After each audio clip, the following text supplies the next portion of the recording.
Hello students, अब हम लोग क्या करते हैं तो सिस्टम ऑफ लीनियर इक्वेशन पे प्रॉब्लम सॉल्व करते हैं।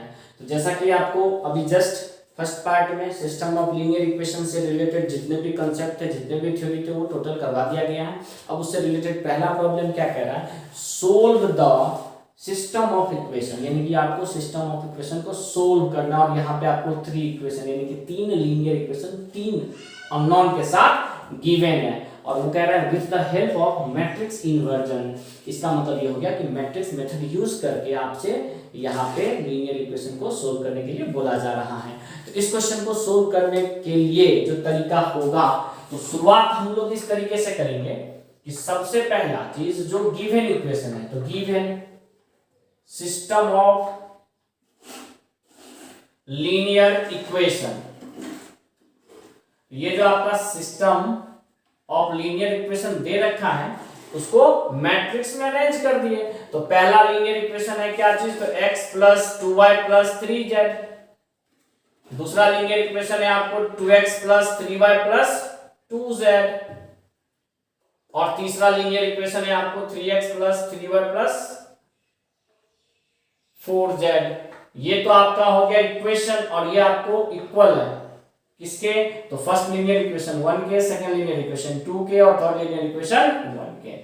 तो यहां पे आपको सबसे पहला जो काम करना है कि x y z के कोफिशिएंट को सेपरेट एक मैट्रिक्स में फॉर्म करके लिखना है। तो यहां हो गया आपका 1 2 3, यहां हो गया आपका 2 3 2, यहां हो गया आपका 3 3 4।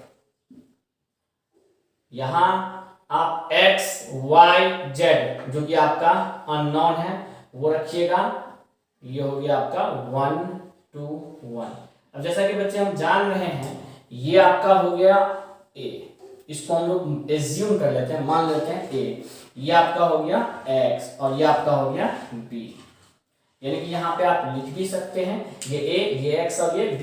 और यहां से हमें फाइंड क्या करना है, तो x फाइंड करना है। और इसको फाइंड करने से पहले सबसे पहला काम जो इस क्वेश्चन में हमें रहेगा करने को, वो ये कि आप फाइंड कीजिए वैल्यू ऑफ डिटरमिनेंट ऑफ ए। कहने का मतलब डिटरमिनेंट ऑफ ए आपको फाइंड करना है। अब जैसे ही डिटरमिनेंट ऑफ ए फाइंड करना है, तो ए का डिटरमिनेंट को आप अरेंज कर दो इसी तरीके से। तो 1 2 3 2 3 2 3 3 4। और डिटरमिनेंट का जो कि हम आपको ट्रिक पहले बता रखे हैं फाइंड करने के लिए, क्या चीज, तो पहला रो 1 2 3, दूसरा रो 2 3 2 को रिपीट करो। रिपीट करने के बाद आप कुछ इस तरीके से मल्टीप्लाई करो। 4 और 3 मल्टीप्लाई होगा कितना, 12। 2 3 और 3 मल्टीप्लाई होगा कितना, 18 आएगा शायद। 3 3 9 2 18। 3 2 2 मल्टीप्लाई होगा कितना, तो 12। इसको जब आप ऐड कर दिएगा तो इसको बोलिएगा p, और ये ऐड करके आपका कितना आ जाएगा, तो 42। इधर इसको जब मल्टीप्लाई करेंगे 3 3 3 3 3 3, तो कितना हो जाएगा 27। 3 2 हो जाएगा 6, और 4 2 2 हो जाएगा 16। तो यहां से इसको सोल्व करके हम लोग q लिख लिए, और इसका वैल्यू आ गया 49। तो आपके जो इस डिटरमिनेंट का वैल्यू हो जाएगा वो हो जाएगा p माइनस q, यानी कि 42 माइनस 49, जो कि किसके बराबर आ जाएगा आपको, माइनस और 7 के। तो क्या यहां से डिटरमिनेंट ऑफ ए 0 के बराबर आया, तो नो, तो डिटरमिनेंट ऑफ ए 0 के इक्वल नहीं आया। तो यहां पे लिखेंगे कि since determinant of A not equal to 0, जैसे determinant of A equal to 0 नहीं हुआ, तो system is consistent. System is consistent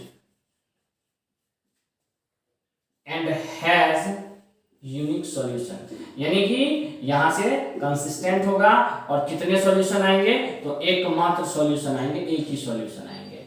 एकमात्र सॉल्यूशन कहने का मतलब यहां determinant of A not equal to 0 से ही क्लियर होता है, एक सॉल्यूशन आएगा। और उस सॉल्यूशन के लिए जो हम लोग फॉर्मूला यूज करेंगे वो ये रहेगा, देन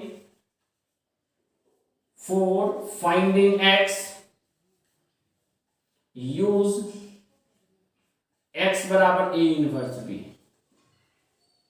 और जैसा कि x बराबर a इनवर्स b लिखे हैं, तो a इनवर्स फाइंड करना पड़ेगा। और a इनवर्स कैसे फाइंड होगा, तो a इनवर्स का फॉर्मूला होता है हम यहाँ पे लिख ही लेते हैं। तो देयरफॉर x बराबर ए इनवर्स का फॉर्मूला होता है adjoint of A into B और बाई में आपका डिटर्मिनेंट ऑफ ए।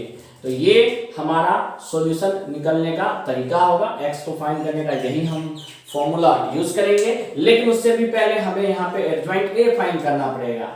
और एडजॉइंट ए फाइंड करने से पहले आप तो एक बार ये लिख लो कि ए जो आपका मैट्रिक्स गिवन है वो क्या दिया हुआ है। तो ए को हम लोग दोबारा यहाँ सेपरेट करके लिखते हैं। पहला रो में है 1 2 3, दूसरे रो में है 2 3 2, तीसरे रो में है 3 3 4। अब इसका अगर हमें एडजॉइंट निकालना है तो एडजॉइंट के लिए हमें प्रत्येक एलिमेंट का कोफैक्टर निकालना पड़ेगा और इस कोफैक्टर के ट्रांसपोज को हम एडजॉइंट ऑफ ए कहेंगे।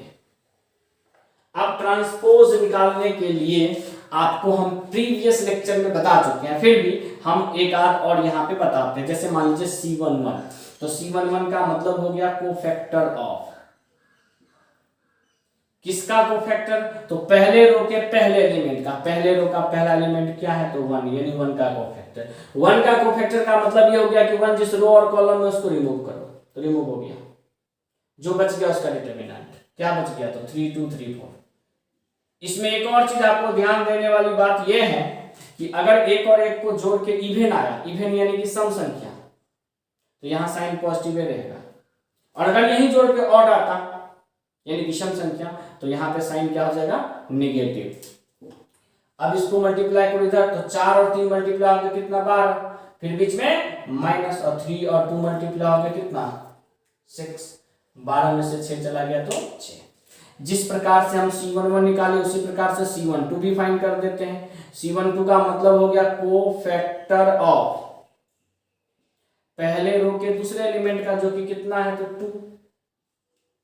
2 के लिए 2 जिस रो और कॉलम उसको रिमूव करो, बाकी बच गया उसको डिटर्मिनेंट में रखो। क्या है, तो 2 2 3 4।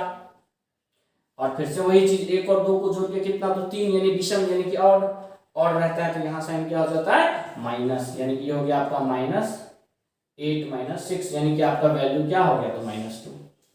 अब इसी तरीके से आप अपना टोटल 9 का 9 एलिमेंट का वैल्यू फाइंड कर लीजिएगा। हम थोड़ा सा जल्दी में आपको फाइंड कर देते हैं। C13 के लिए ये और ये रिमूव हो गया, तो 6 में से 9 घट गया, तो -3। C21 के लिए आपका, तो दूसरे रो का पहला एलिमेंट, ये पहला कॉलम दूसरा रो चला गया, क्या बच गया, 2 3 3 4। तो 8 में से 9 चला गया, तो -1। और 2 1 3, यानी कि विषम संख्या, इस माइनस को क्या बना दिया, तो प्लस बना दिया। इसी प्रकार से C22 का वैल्यू हो जाएगा आपको, 4 में से 9 गया तो -5। C23 का वैल्यू हो जाएगा, 3 में से 6 चला गया तो -3, लेकिन माइनस इसको बना देगा प्लस। C31 का वैल्यू हो जाएगा, ये रिमूव हो गया, 4 में से 9 चला गया तो -5। C32 का वैल्यू हो जाएगा 2 -6 तो -4, और ये माइनस इसको प्लस बना देगा। और इसी प्रकार से C33 का वैल्यू हो जाएगा आपका 3 - 4, यानी कि -1। और जैसे ही आप लोगों ने कोफैक्टर फाइंड किया, तो कोफैक्टर को आप अरेंज कर दो, तो C11 हो गया आपका कितना, तो 6।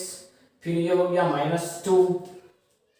-2 के बाद आपका C13 हो गया -3, C21 हो गया 1, C22 -5, C23 हो गया आपका 3, यहाँ पे -5, ये हो गया 4 और ये हो गया -1। अब इसके ट्रांसपोज देख लेते हैं। तो ट्रांसपोज में भी आपको बताया गया है कि रो कॉरेस्पॉन्डिंग कॉलम में कन्वर्ट हो जाएगा। ये हो गया 6 -2 -3 1 -5 3 -5 4 और -1। तो ये आपका हो गया आपको एडजॉइंट। अब एडजॉइंट के बाद 9 4x, यानी कि x का वैल्यू फाइंड करने के लिए हमें लिखना है एडजॉइंट ऑफ a के साथ में मल्टीप्लाई होगा क्या चीज, तो b, और बाय में डिटर्मिनेंट ऑफ a। तो a का डिटर्मिनेंट कितना है, तो -7, तो ये हो गया -1/7, हम लोग साइड कर दिए। अब a का एडजॉइंट क्या है, तो 6 -2 -3, 1 -5 3 -5 4 -1, और इसके बाद इसी तरीके से b का वैल्यू क्या है तो 1 2 1। डिटर्मिनेंट का वैल्यू हम लोग पहले रख चुके हैं। अब -1/7 मल्टीप्लीकेशन सबको आता है मैट्रिक्स का, पहला रो पहले कॉलम से मल्टीप्लाई होगा तो 6 + 2 - 5,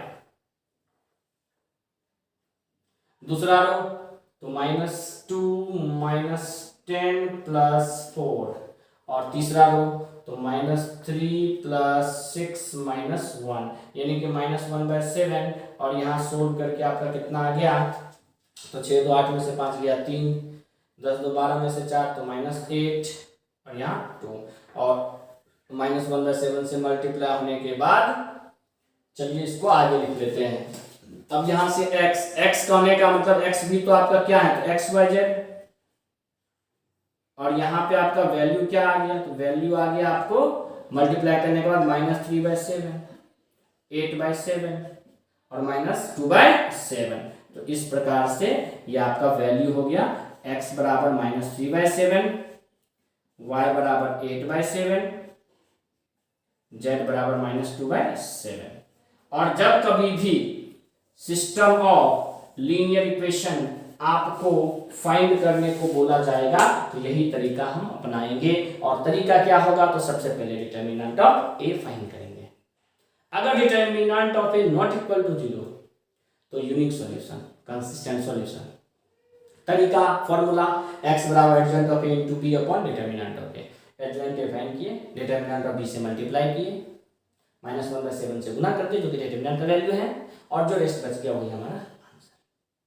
इसके बाद होता है सर अगर डिटर्मिनेंट ऑफ a 0 के बराबर नहीं आता, मतलब कि 0 के बराबर आ जाता, नहीं आता तो देख लिए, अगर डिटर्मिनेंट ऑफ 0 के बराबर आता तब हम लोग फाइंड करेंगे एडजॉइंट a, फिर डिपेंड करेगा एडजॉइंट a पे इसका सॉल्यूशन क्या होगा, कंसिस्टेंट या इनकंसिस्टेंट, वो भी हम लोग नेक्स्ट क्वेश्चन में देखते हैं। आप इसको पहले नोट कीजिए। तो चलिए बच्चों हम लोग नेक्स्ट क्वेश्चन पे चलते हैं। इस क्वेश्चन में भी आपको यही बोला जा रहा है कि system of linear equation given है और आप मैट्रिक्स मेथड का यूज करके x, y और z का वैल्यू फाइंड कीजिए। तो सबसे पहला चीज हम लोग लिखेंगे कि given system of linear equation, जो भी आपका दिया हुआ है सिस्टम ऑफ लीनियर इक्वेशन उसको नोट डाउन करेंगे। तो पहला यानी कि इसको मैट्रिक्स में अरेंज करके लिखेंगे। पहला हो गया आपको x plus y plus z, जो कि आपको इक्वल है किसके तो 6 के। दूसरा हो गया x plus 2y plus 3z, जो कि बराबर हो गया किसके 14 के। और नेक्स्ट हो गया x plus 4y plus 7z, जो कि किसके बराबर है तो 30 के 30 के। अब यहां से जो सेपरेट होगा वो सेपरेट इस तरीके से हो जाएगा कि पहला x y z का कोएफिशिएंट यहां हो जाएगा 1 2 3 1 4 7, और यहाँ पे आपका जो अननोन है x y z, जब आप इन दोनों को मल्टीप्लाई करो तो जो एबव इक्वेशन है वही आपका फॉर्म होगा। यहां हमने आपको क्या बता रखा है तो यहां बता रखा है, यहां हमने आपको क्या बता रखा है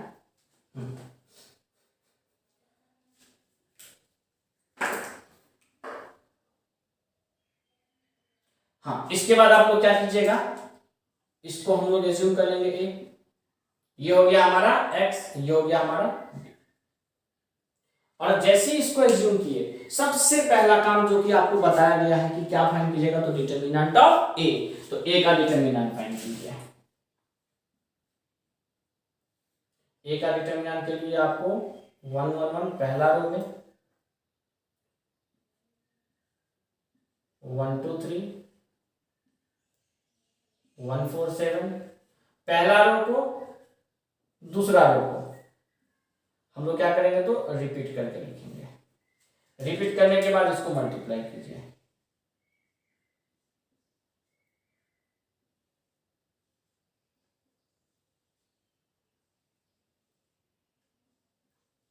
और ये आपका हो गया P, जो कि हो गया 14 4 18 3 21। ये आपका हो गया 2, ये आपका हो गया 12, ये आपका हो गया 7। और ये Q बराबर हो जाएगा कितना, तो 12 7 19 2 21। कहने का मतलब यहां जो डिटर्मिनेंट ऑफ ए आ रहा है वो आ रहा है P माइनस क्यू, यानी कि 21 माइनस 21 किसके बराबर, 0 के बराबर। अब जैसे ही डिटर्मिनेंट ऑफ ए 0 आया, इफ डिटर्मिनेंट ऑफ ए बराबर 0, then system has either. System has either का मतलब हो गया कि दो सॉल्यूशन, मतलब दो चीज हो सकता है। क्या, either system has either no solution या इनफाइनाइट नंबर ऑफ सॉल्यूशन।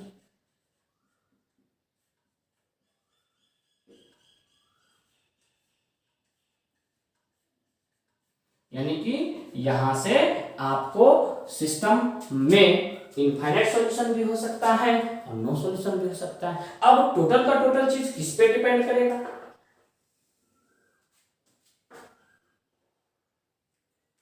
तो एडजॉइंट ए इंटू बी पे। तो सबसे पहला चीज अब हम लोगों को फाइंड करना है यहां से एडजॉइंट ऑफ ए। तो एडजॉइंट ऑफ ए को फाइंड करने के लिए ए क्या गिवन है, तो ए आपका गिवन है 1 1 1 1 2 3 1 4 7। और यहां से आपको क्या चाहिए, तो एडजॉइंट ऑफ ए चाहिए। एडजॉइंट ऑफ ए क्या होगा, तो सबसे पहले आप यहां से C11 फाइंड कीजिए। C11 आप अच्छे से कोफैक्टर निकालना सीख गए हैं, तो हम थोड़ा जल्दी में फाइंड करेंगे। तो 14 माइनस 12 तो 2 आ गया। C12 फाइंड करेंगे, तो 7 में से 3 4 और यहां हो जाएगा माइनस। C13 फाइंड करेंगे, तो 4 में से 2 गया 2। फिर इसके बाद हम लोग C21 फाइंड करेंगे। C21 हो जाएगा आपका 7 में से 4 गया तो 3 और 21 तो माइनस सिंबल देगा। फिर हम लोग C22 फाइंड करेंगे। C22 हो गया 7 माइनस 1 तो 6। फिर हम लोग C23 फाइंड करेंगे। C23 तो 4 में से गया 3 और सिंबल यहाँ आ जाएगा माइनस। फिर हम लोग C31 फाइंड करेंगे। C31 हो जाएगा आपका 3 माइनस 2 कितना, तो 1। C32 फाइंड करेंगे। C32 हो गया 3 माइनस 1 कितना, तो 2, लेकिन हो जाएगा माइनस 2। और लास्ट में हमें फाइंड करना पड़ेगा C33। तो C33 आपका कितना हो गया, तो C33 हो गया 2 माइनस 1 यानी कि 1। तो जैसे ही आप एडजॉइंट फाइंड कर लिए, सॉरी कोफैक्टर टोटल का टोटल एलिमेंट का निकाल लिए हैं, तो सब बैलेंस कर दीजिए। पहला रो में हो जाएगा 2 माइनस 4 2। फिर उसके बाद आपको दूसरे रो में हो जाएगा माइनस 3 6 माइनस 3 और तीसरा हो जाएगा आपका 1, फिर क्या है माइनस 2 और 1। और इसी का एडजॉइंट होता है हमारा क्या चीज, तो ट्रांसपोज। अब इसका एडजॉइंट क्या होगा, एडजॉइंट हो जाएगा आपका पहला रो 2 माइनस 4 और 2 पहला कॉलम में बदल गया, दूसरा रो माइनस 3 6 माइनस 3 दूसरे कॉलम में बदल गया, और 1 माइनस 2 और 1 आपको तीसरे कॉलम में कन्वर्ट हो गया। अब जैसे ही एडजॉइंट आ गया हमें, फाइंड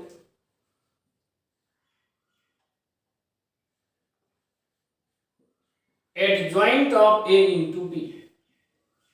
एडजॉइंट ऑफ ए क्या होगा, 2 माइनस 3 1 माइनस 4 6 और माइनस 2 2 माइनस 3 1। और b का वैल्यू क्या दे रखा है, तो 6 14 30। अब आप इसको मल्टीप्लाई कीजिए, मल्टीप्लिकेशन आपको अच्छे तरीके से आता है। पहला रो पहले कॉलम से मल्टीप्लाई होगा, तो 2 6 से मल्टीप्लाई हो गया 12, माइनस 4 3 से तो माइनस 42 और 1 30 से तो प्लस 30। दूसरा रो पहले ही कॉलम से, तो -24। उसके बाद 6 मल्टीप्लाई होगा किससे, तो 14 से, तो 84 प्लस में -60। और तीसरा रो पहले ही कॉलम से, तो 12 -42 प्लस 30। इसको सोल्व करने के बाद ये आपका आ गया 0 0 0, यानी कि यहां adjoint of A into B का वैल्यू भी 0 के बराबर आ गया। तो नाउ डिटर्मिनेंट ऑफ ए बराबर 0 and adjoint of A into B बराबर 0। जैसी दोनों के वैल्यू 0 के बराबर है, then system has, then system is consistent. पहले तो कंसिस्टेंट लिख लीजिए, consistent, and has infinite number of solution. यानी कि यहां से आपको एक दो नहीं, इनफाइनाइट अनगिनत सॉल्यूशन आएंगे। ये तो चलिए मेरा लगभग क्वेश्चन कंप्लीट हुआ। अब कोई बच्चा कहेगा सर इनफाइनाइट यानी कि एक नहीं ढेर सारा सॉल्यूशन आएगा, लेकिन उनमें से आप कम से कम एक सॉल्यूशन तो बताइए। सही बात है, आएगा तो लाखों करोड़ों, लेकिन उनमें से भी एक कैसे फाइंड करेंगे। तो इसका तरीका क्या होता है कि आप इस लीनियर इक्वेशन में किसी भी एक का, चाहे x का, चाहे y का, चाहे z का, किसी एक का भी वैल्यू एज्यूम कर लीजिए। तो सबसे पहले मान लेते हैं कि लेट z बराबर t, यानी कि हम लोगों ने z का वैल्यू एज्यूम कर दिया t। अब हम x और y का भी वैल्यू t के ही फॉर्म में नोट करेंगे। और यहां ये भी लिख लो t क्या है, तो t है रियल नंबर। t क्या है, तो t है रियल नंबर। अब जैसे ही x का, z का वैल्यू t माने, तो पहला वाला लीनियर इक्वेशन हो गया आपका x plus y plus t और बराबर कितना, तो 6। यानी कि यहां से आपका x प्लस वाई बराबर 6 माइनस टी, इसको फर्स्ट इक्वेशन माने। सेकेंड इक्वेशन हो जाएगा आपका x plus 2y plus 3t बराबर 14, और यहां से आपका x प्लस 2y बराबर आ गया 14 माइनस 3t। इसको मान लीजिए सेकेंड इक्वेशन। अब इन दोनों इक्वेशन को आप यहां क्या कीजिए, तो सोल्व कर लीजिए। कैसे सोल्व करेंगे, तो x और y का वैल्यू फाइंड करने के लिए फर्स्ट इक्वेशन में मल्टीप्लाई कर दीजिए 2 से, और सेकेंड इक्वेशन माइनस कर दीजिए। तो पहले इक्वेशन में 2 से मल्टीप्लाई करेंगे तो 2x प्लस 2y बराबर 12 माइनस 2t, और यहां पे है आपका x प्लस 2y बराबर 14 माइनस 3t। जैसे ही माइनस करेंगे तो यहां पे साइन हो गया प्लस, माइनस माइनस माइनस, ये कैंसिल हो गया। 2x में से x माइनस हो गया तो बच गया x, और 12 में से 14 माइनस हो गया तो -2, और -2t में प्लस 3t ऐड करेंगे तो प्लस t। यानी कि यहां से आपको किसका वैल्यू फाइंड हो गया, तो x का। जैसे x का वैल्यू आ गया, अब हम लोग फर्स्ट इक्वेशन में सबका वैल्यू रख देते हैं। फर्स्ट इक्वेशन क्या है, तो फर्स्ट इक्वेशन है आपका x plus y plus z बराबर 6। x के जगह पे क्या रख देंगे, -2 प्लस टी। y हमें निकालना है, और z के जगह पे क्या रखेंगे, तो t बराबर 6। यानी कि यहां से आपको y बराबर 6 में 2 आके जुड़ जाएगा तो 8 माइनस कितना हो गया, तो 2t। तो ये आपको किसका वैल्यू हो गया, तो y का। अब यानी कि देयरफॉर x बराबर वैल्यू हो गया आपका -2 प्लस टी, y बराबर वैल्यू हो गया 8 माइनस 2t, और z बराबर आपको t, और यहां पे t क्या है हमारा, वेयर t क्या है, तो t है हमारा रियल नंबर। और यही टोटल चीज हमारा क्या हो गया, तो आंसर हो गया। यानी कि यहाँ पे हम लोगों ने आंसर टी के फॉर्म में। फिर कोई बच्चा बोलेगा सर यहाँ तो एक ही आंसर आया टी के फॉर्म में, वो भी आप टी क्यों माने, तो बच्चे आप यहाँ पे टी के जगह पे के भी कोई भी स्केलर क्वांटिटी एज्यूम कर सकते हो। अधिकतर हम लोग टी या के ही मान के चलते हैं। क्लियर। और वो टी क्या है, रियल नंबर। तो अब जैसे जैसे तुम टी का वैल्यू चेंज करोगे वैसे वैसे तुम्हारा वैल्यू चेंज नहीं होगा। अगर मान लो तुम टी बराबर मान लेते हो 0, मान लो इफ टी 0, जैसे टी 0 होगा तुम्हारा एक्स क्या हो जाएगा -2, वाई क्या हो जाएगा 8 और जेड क्या हो जाएगा 0। कोई बच्चा तुरंत बोलेगा सर 0 क्यों माने, कुछ और क्यों नहीं। तो अरे भाई तुम ही बताओ ना क्या माने, 1 एज्यूम करे, चलो 1 एज्यूम कर लेते हैं, 1 एज्यूम करते हैं, एक्स क्या हो जाएगा -1, चेक करना तुम, y क्या हो जाएगा 6, z क्या हो जाएगा 1। फिर कोई बोलेगा सर 1 ही क्यों, अरे 2 मान लो ना, अरे -2 मान लो ना, अरे 10 मान लो ना, 20 मान लो ना, कुछ भी एज्यूम करो, यहां से तुम लाखों करोड़ों वैल्यू लिख सकते हो। फिर कोई बोलेगा सर क्या ये वैल्यू करेक्ट है, ये कैसे समझेंगे, यही वैल्यू करेक्ट है। तो आप क्या करो ना, x की जगह -2, y की जगह 8 और z की जगह 0 किसी भी एक इक्वेशन में रख के चेक कर लो। चलो हम फर्स्ट इक्वेशन आसान है उसमें चेक करते हैं। x की जगह कितना बोला हमने -2, कहने का मतलब इस तीनों को ऐड करो, -2 8 और 0 को कितना 6 नहीं आया 6। कोई बोलेगा सर फर्स्ट और सेकंड क्यों नहीं, सेकंड में चेक करो ना, यानी कि आप किसी भी इक्वेशन में रखते हो ये सेटिस्फाई करेगा। और ये सबसे ज्यादा इंपॉर्टेंट क्वेश्चन है आपका, क्लियर। तो आप इसको भी नोट कीजिए। एक और चीज आप इसमें समझते जाइए कि अगर सर यहां पे adjoint of A into B not equal to 0 आता, क्या आता, यहां ना 0 आ गया, अगर मान लीजिए नॉट इक्वल टू 0 आता तब क्या होता। तो जैसे ही ये नॉट इक्वल टू 0 होता तो हमारा जो सिस्टम है वो इनकंसिस्टेंट हो जाता, जो कि आपको प्रॉपर्टी में बता दिया गया है। और सिस्टम अगर इनकंसिस्टेंट हो जाता तो वहां से सॉल्यूशन क्या आ जाते, तो नो सॉल्यूशन, क्या आ जाते, नो सॉल्यूशन। और अभी तक हम लोगों ने जितने भी यानी कि 2 क्वेश्चन जो करा है वो दोनों का दोनों आपको किस पे है, तो होमोजीनियस पे नहीं है, नॉन होमोजीनियस पे है। अब इसके बाद हम लोग एक होमोजीनियस पे करेंगे, आप इसको नोट कीजिए। तो अब हम लोग एक और क्वेश्चन देखते हैं। ये क्वेश्चन क्या है, solve the system of equation, और ये आपको सिस्टम ऑफ इक्वेशन गिवन है। एक चीज इसमें खास क्या है कि इक्वल यानी बराबर के बाद का टोटल अंक 0 है, इसका मतलब ये होमोजीनियस वाला केस है। अब होमोजीनियस वाले केस में सबसे पहला चीज जो आपका गिवन है उसको मैट्रिक्स फॉर्म में लिख लीजिए। तो मैट्रिक्स फॉर्म में लिख लेंगे तो ये हो जाएगा आपका x + 3y - 2z, यहां हो जाएगा आपका 2x - y +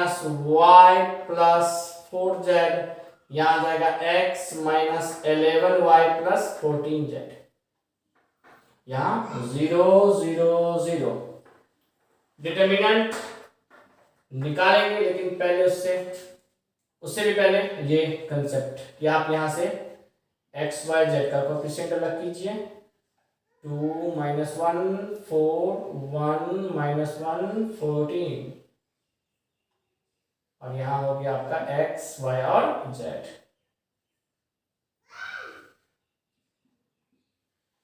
यहां से आपका ये हो गया a, इसको हम लोग x मानते हैं, और ये आपका हो गया b। अब जैसा कि आपको बताया गया है प्रीवियस लेक्चर में, प्रीवियस पार्ट में, कि सबसे पहला चीज यहाँ a का डिटरमिनेंट फाइंड कीजिए, सारा का सारा चीज उसी पे डिपेंड करता है। तो जैसे ही हम लोग a का डिटरमिनेंट फाइंड करेंगे तो a का डिटरमिनेंट पहले निकालिए, 1 3 - 2 2 - 1 4 1 - 11 14 1 3 - 2 2 - 1 4, यानी कि पहला रो को और दूसरा रो को हमें क्या करना होता, रिपीट करना होता, तो रिपीट कर दिए। ये आपका मल्टीप्लाई हो गया कितना -14, ये आपका हो गया कितना 44 प्लस में ये हो गया आपका कितना 12, यानी कि ऐड करके ये हो जाएगा हमारा 42, ये हो गया p। अब इधर मल्टीप्लाई कीजिए तो यहां हो गया आपका 2, इधर मल्टीप्लाई कीजिए तो -44, और इधर हो गया 84, यानी कि यहां से q का वैल्यू हो गया आपको 42। अब जैसा कि यहां a का डिटरमिनेंट हम लोग फाइंड किए तो क्या हो गया p - q, यानी कि 42 - 42 यानी कि 0। जैसे ही डिटरमिनेंट ऑफ ए 0 आ गया 0, then system has non-trivial solution. Non-trivial solution. फिर बच्चा सोच रहा होगा सर नॉन ट्राइवियल सॉल्यूशन क्यों? नॉन ट्राइवियल सॉल्यूशन का मतलब नॉन जीरो सॉल्यूशन। वो कैसे, तो वो समझिए। जैसा कि आपको बता दिया गया है कि b तो टोटल जीरो ही है और x का जो वैल्यू होता है वो हम लोग लिखते हैं adjoint of a into B upon determinant of a।